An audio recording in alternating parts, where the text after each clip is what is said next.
Muraho, ubushize twabasobanuriye ku bijyanye no kubaka umuntu yasabye uruhushya rwo kubaka.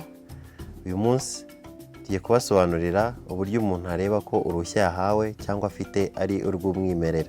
Kugira ngo umuntu abone uruhushya rwo kubaka, ashaka abanyamwuga bakamusabira muri sisiteme, ubusabwe bukoherezwa ku mujyi wa Kigali cyangwa ku karere.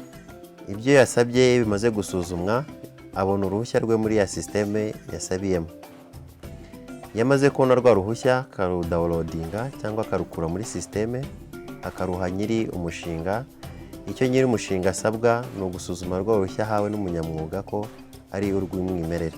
Ujya ahagana hasi ku ruhushya hari barcode, akaba ari ahantu haba hahishwemo amakuru ajyanye n'urwo ruhushya. Ushobora kubigenzura ukoresheje telefone ya smartphone, aho usikana ya barcode ukareba ya makuru yarahishwe ari muri iyo barcode.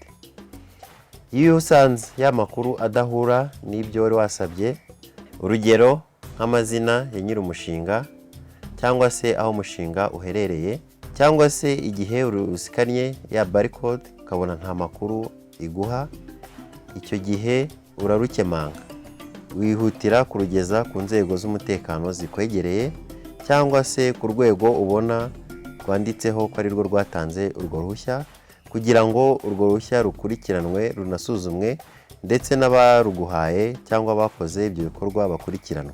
Tukaba dushishikariza abubaka mu mujyi wa Kigali guhora basuzuma impushya bahawe ko ari iz'umwimerere, kuko mu bugenzuzi dukora, iyo dusanze urwo ruhushya rw'uruhimbano ufatwa nk'aho wubaka akajagari cyangwa wubaka nta ruhushya ufite, kandi ibihano bikamera nk'aho wubatse ibitemewe cyangwa wubatse nta ruhushya ufite. Murakoze, twubake Kigali ikeye kandi itekanye.